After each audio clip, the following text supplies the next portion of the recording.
as we proceed to give you what you need, you know, the show ni LG tuzaba tubibagezaho every time buri cyumweru, and click on subscribe if you want to roll with us. Watch TV.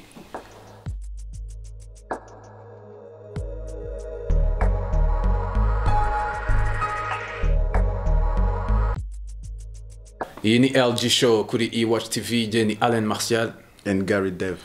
Show tubagezaho ibintu byinshi byagiye bivugwa ku binyamakuru bitandukanye, kuri media platforms zitandukanye, social media n'ibindi bitandukanye, videos za trendinze, amakuru ya trendinze, ibyavuzwe muri rusange.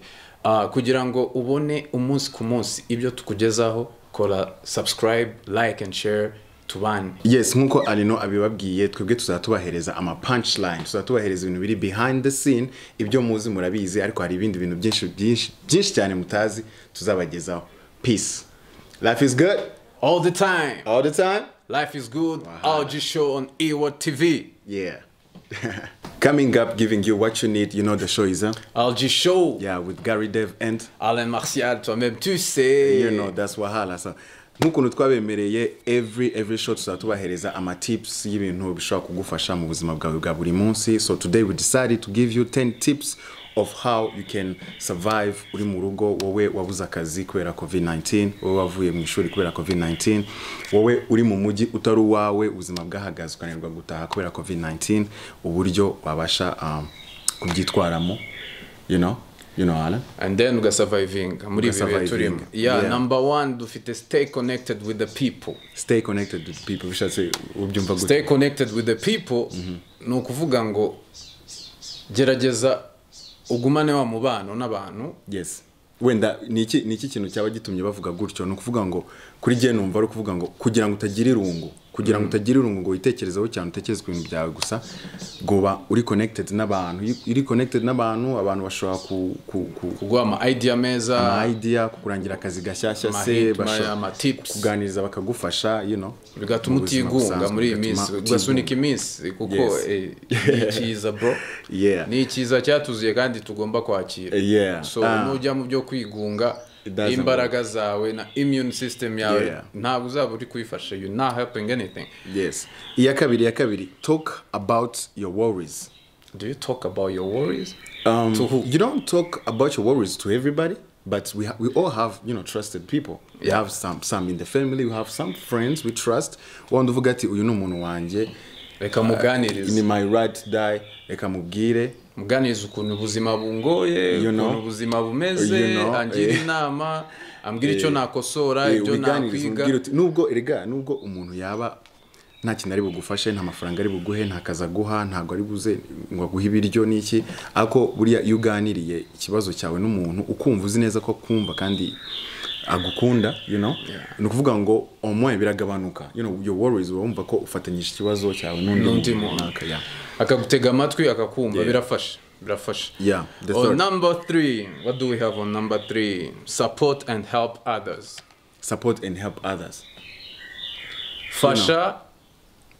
No, I feel like nugutanga support ku muntu wari we wese uyikeneye cyangwa se ugukeneye, gufasha abandi, ushobora gufasha abandi rega nawo batega amatwi. It's not necessary to give them money cyangwa to go there see them, hanjye bitakorohera, ushobora nabo kubatega amatwi, ukabahamagara, ukabaganiriza, ukagira umutima w'urukundo kugira ngo nawe ahantu uri ibyo bintu birakugarukira, isn't it?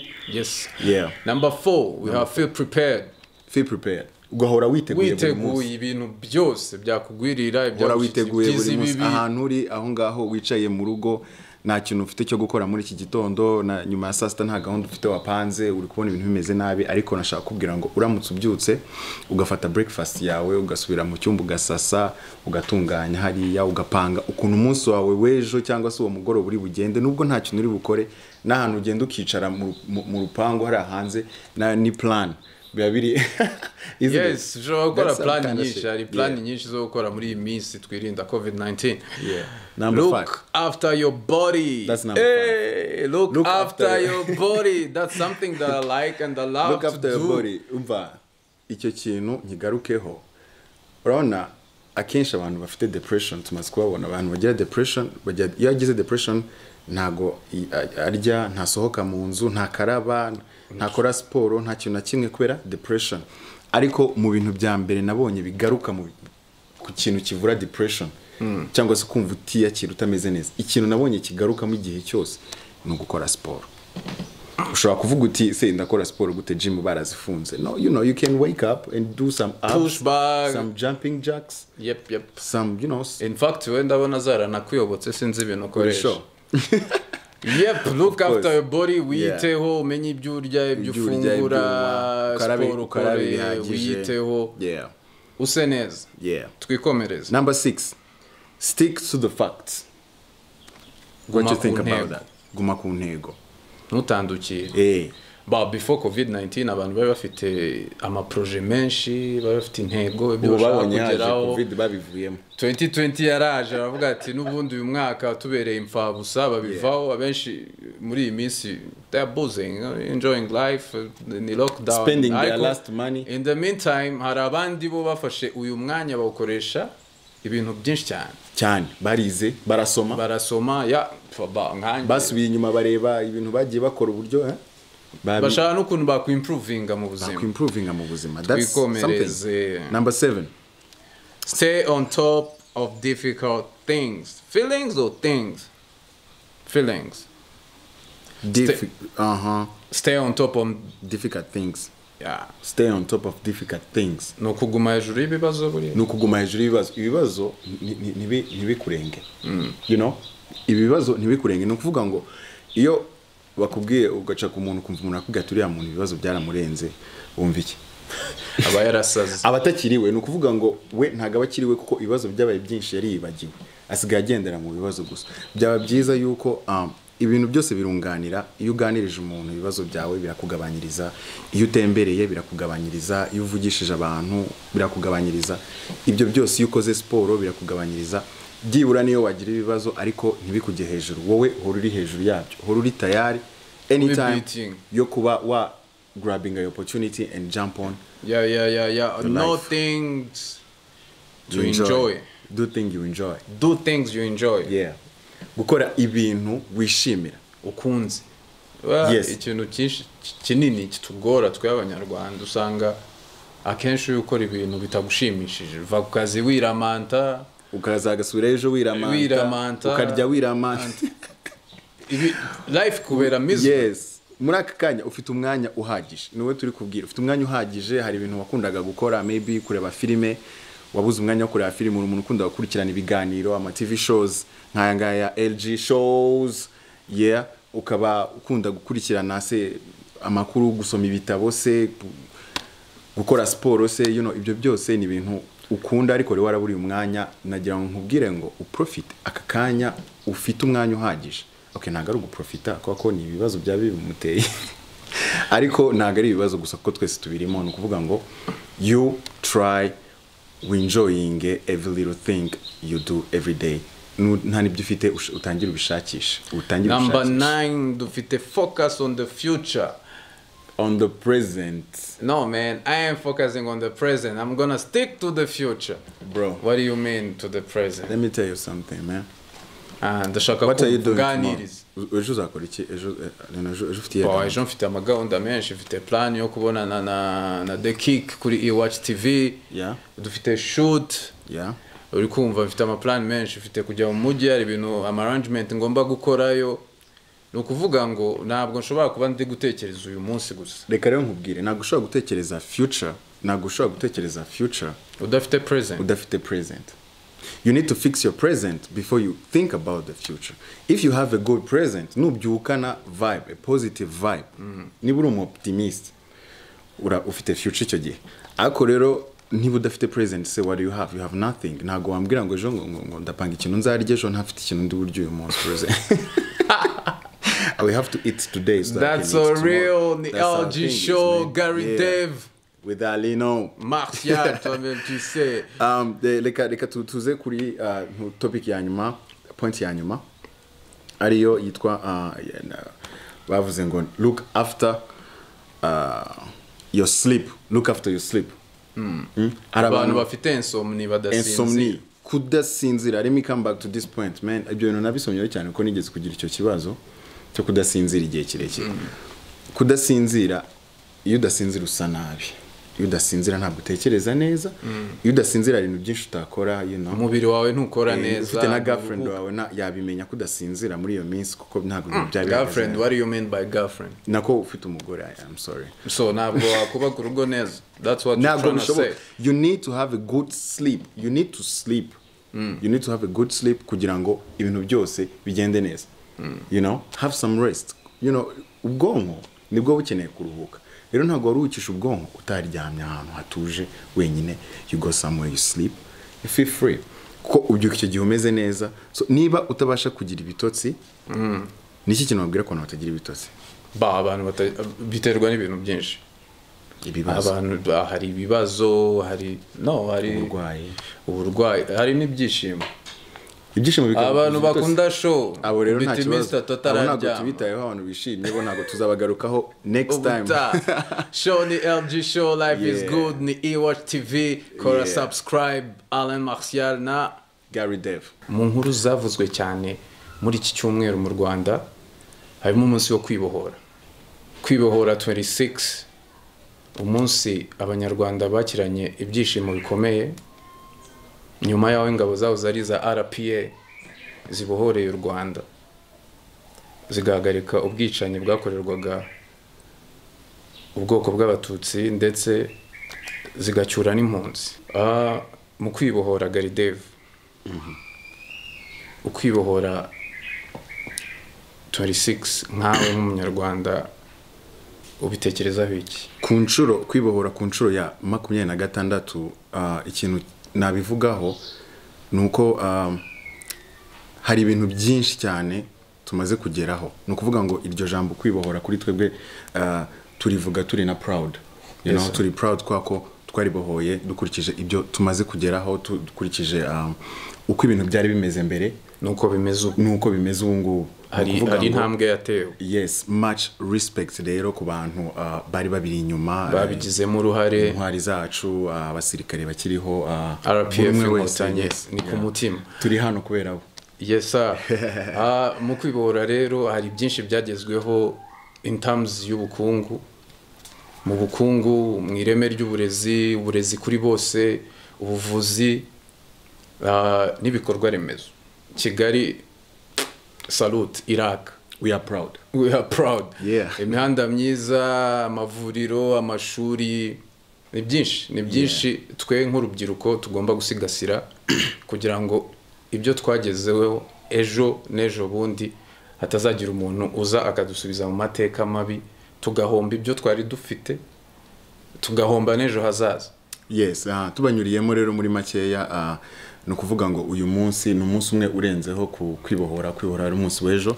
So twavuze reka tubivugeho gatoya kuko natwe biratureba nk'abanyarwanda muri rusange. Biratureba twese. Ariko ibindi bintu twari twabateguriye kubabwira uyu munsi, especially harimo ibintu bishobora kugufasha muri ibi bihe turimo bya COVID-19. Kwirinda COVID-19 ni iki kintu apana kwirinda abantu bose barabizi, no gukaraba, gufata distance, kuguma mu rugo, kwambaraga agapfukamunwa neza kandi ibyo byo abenshi barabizi n'ibyo barya wenda. Ariko ibyo turi bwibandeho uyu munsi ni ibintu bijyanye ni depression abantu bafite batewe na COVID, kubera ko ibikorwa byabo byarahagaze, harimo akazi, amashuri, ubuzima abantu benshi byarahagaze. Business zagiye zicumbagira muri sectors zitandukanye. Rero icyo twabateguriye ni ibintu 10 wowe wa pratika uri mu rugo cyangwa se hariho hose waburi, niba ubuzima bwawe nawe bwarahindutse bitewe n'indwara ya COVID-19, ushobora gukurikiza bikagufasha ukabivamo neza, you know, isn't it, Alan? Yes. Before we go, hari n'ikindi kintu turi buganireho nacyo kiri gutrendinga cyane ku bakunzi ba siporo. Ni retour ya The Iron Mike Tyson. Mike Tyson ku myaka 53 hasigaye iminsi ngo yuzuze 54. Yes. Yatangaje ko agiye gusteping again in the ring for charity matches. Bimeze Mike Tyson aragaruka muri ring vubaha ariko Gary Dave je mbona abiterwa n'iki n'ubukene ntago navuga ngo n'ubukene kuko nanjye nari nzi ko ari ubukene butumye agaruka muri game ariko ntago ari ubukene kuko yaravuze we ku giti cye yavuga ati jewe amafaranga nzakuramo muri ya boxing ntago ari ayanjye ndabivuze ari amafaranga bazanyishyura sa yanjye nayo gufasha abantu batagira iyo baba n'abantu bafite addiction uburwayi cyangwa se kugira addiction ku kintu cyari cyose ariko bavuze addiction ngira ngo bavuga drug abuse zici ubuzima bwabo akaba ari cyo murabizi ko muri biriya bihugu ikintu cyitwa drug abuse byafashe iyindi ntera rero nkahariya we yabivuze avuga ati genda ashaka gufasha abavandimwe banje bari muri ibyo bibazo nta mafaranga nkeneye ahubwo ikibimutera ni iki Mike Tyson nigeze kubona ka interview kiwe avuga ngo kera numvaga meze nk'intare urumva atari kubungubu mba numva meze nk'intama rero iyo feeling warigeze kumva umeze gutyo nyuma kaza kumva umeze gutyo ni ikintu gishobora gutuma udasinzira afite aho bikura kuba yigeze kuvuga ngo arashaka kongera kumva ameze nk'intare nkuko bivuze yabaye nk'intama no kwikofi yabaye nk'intama kubera ko mu ma earnings yagize throughout career yiwe yinjije amafaranga menshi hafi miliyoni 685 z'idolari ariko ubu ngubu according to Forbes ivuga ko net worth yiwe iri estimated $3 million urumva iyo shit numva reka tujye tureka kabyo ko yaratunze ntabwo akiyafite ariko kuri standard hafite n'imyaka ariho je numva birahagije amafaranga arahagije kuko aracyafite n'ibindi bimwinjiriza ari muri Hollywood movie he's a movie star na n'ubu ziracyamuhemba aracyakina urumva besides that he's okay at his 50 something years he's a legend but he wants to live the life he was living before he's a legend so he can't afford it anymore I don't think ko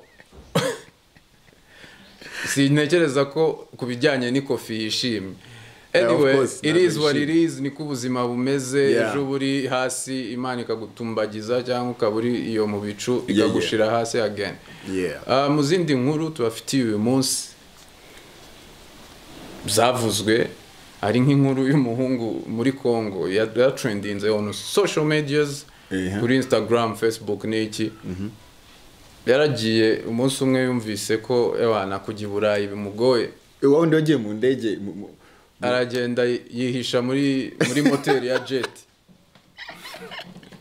Congo Brazzaville ku kibuga cyitwa nimba if I'm not mistaken cyitwa Maya ako bamukuyemo indege itaradekora in fact kuko idekora sinkeka kuri ya mipanga ari buyicike akantu nari nakibagiwe mu zindi nkuru hari inkuru tubafitiye ivuga ko OMS Organisation Mondiale de la Santé yasohoye urutonde rw'ibihugu 10 bikoresha alcohol ku isi yose cyangwa muri Afrika gusa ego yes tubwire duhagaze bikoresha alcohol nyinshi babaze ku muturage u Rwanda n'urwa gatandatu aho surprise kutabona Burundi ahubwo jewe meruka turi muri top 5 ubwo stepinzeho mu Rwanda nabyo tugomba biri mu bintu tugomba kwishimira twasubiye inyuma mu bantu bakosoma alcohol nyinshi sinzi izo alcohol abantu bazivana twe twarazibuse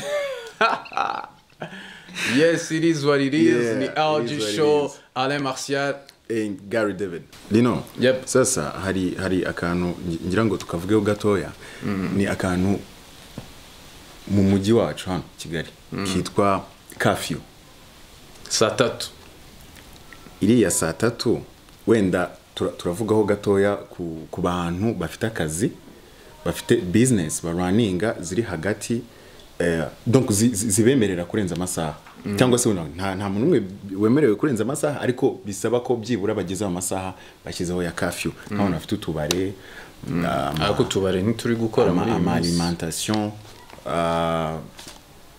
n'ibindi ama business urayazi so utubare turakora ubu ushatse akabari wakabona wajyamo ntago wakabura ahubwo bakurikiza amategeko nkuko byagenwe na leta eske mwebwe muri aho ngaho murabikurikiza se nkawe ufite akabare se cyangwa se ufite akazi gatuma utaha amasaha yawe yageze yo guhagarara kugira ngo nawe ugire icyo bitubwiraho tubwire Lino iriya curfew saa 3 ubona ari amasaha ari right cyangwa hari ukuntu bakongeraho cyangwa se hari ukundi kuntu byagenda? What do you think about that? I'm feeling concerned as long as I'm living in Kigali and Rwanda at the same time.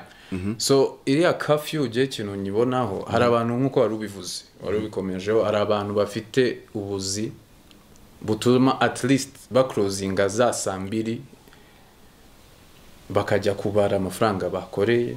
Yes. Bagakora izo cyangwa bagakiriya batashye 2:30 n'igice bakora izo report.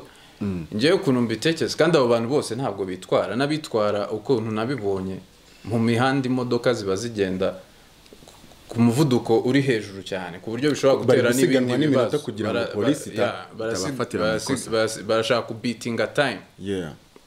Bon, umuvugizi wa polisi Afande Kabera yabikomejeho aravuga ati plan ahead, ugendere ku masaha kugira ngo utaza gusiganwa n'isaha ushobora kugukurura ibindi bibazo. Ariko in the meantime ushobora guplaninga iyo ahead ufite uburyo wowe ukora amakasi kawe n'uburyo uri butahemo. So nukuvuga ngo urabona hari abantu benshi tuzi bafite utubari, let's say utubari kuko utubari nitwo tumaze kubona ko dufite ibibazo byinshi cyane muri iyi minsi. Bandusu utubari gusa ni n'amabar resto kubera ko utubari nitwemewe. So ubutumwa twatanga turabuhereza polisi yongera amasaha cyangwa turabuhereza abaturage bitegure mbere yuko amasaha yabo agera? Bon, je ubutumwa natanga numva abaturage bajya bitegura mbere yuko amasaha agera mu gihe tugitegereje andi mabwiriza ashobora kutwemerera kongeraho isaha cyangwa 2 bitewe n'ukuntu twe twitwaye kumva abantu ni bakomeza kuviola curfew. I think natwe tubigiramo uruhare kuko buri munsi ntabwo abantu bari kugabanuka, abantu bari kwiyongera. We are so worried. Kandi dufite ikibazo abantu nibagerageze nk'inama twabagira reka inama abantu bose in general, abantu mufite amamodoka, abantu mukora akazi kabasaba gutaha mutinze, abantu mufite utubare hirya no hino, mwokabyara mwe mwubahiriza amasaha kuko ibintu birakomeye, ibintu ntago byoroshye. Reka dufashe police muri rusange gukora akazi kayo neza. You know. Yes sir. Iyo yari message yari tambutse kuri COVID-19. Cyo dusabwa no gusukura intoki, kwambara agapfukamunwa neza, no gushiramo kutagira ingendo zitari ngombwa, no gushiramo intera ya metero hagati y'abantu. Ugiye nawe ko nta metero irimo hagati yanjye nawe kandi akaba nta kantu ku munwa wambaye, urumva nta kibazo ufite? Bon, ikibazo nta kibazo mfite kuko n'ubundi turabana. So kuvuga ngo wavuye aha cyangwa uvaha kuko nje nibaza ko nimba tubana ikintu nakoze uri bugikoreho. No kubabwira ugirane relationship n'abantu, zo guhura ama contact physique n'abantu wizeye, nta kuntu wamwizera kuko ntago mwamwiriwe cyangwa mwaranye, ariko akenshi byaba byiza umenya ibyo yiriwemo cyangwa se ibyo wakora kugira ngo umenye niba nta kibazo afite n'ahantu henshi yagiye cyangwa se n'ahantu yayikuye. Yes yayikuzanira. Tugende ku yindi nkuru. Hari inkuru ya trendinze kuva ku wa gatandatu, ibinyamakuru nka Daily Mail byayanditseho. Kanye West uzi umugabo wa Kim Kardashian ku wa gatandatu yanditse kuri Twitter ko is going to run for the US presidency 2020. No, that's a joke, man. It's not a joke. Kuko constitution ya America irabimwemerera nk'umukandida wigenga. Kanye West. I mean, je nabonye iriya institution, iriya office. Usibye nanjye. Tesla nimbuzi ikitwa Tesla cyangwa CyberX, umukuru wayo. Boss mukuru yitwa Elon Musk.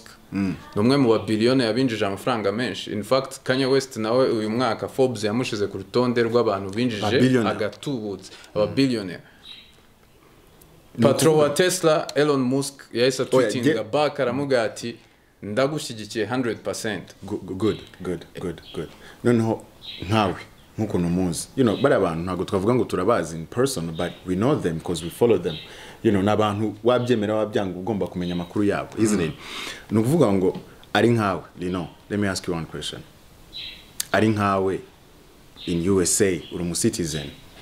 Can you vote for Kanye West? Kanye West akitoza kuba president. Will you vote for him?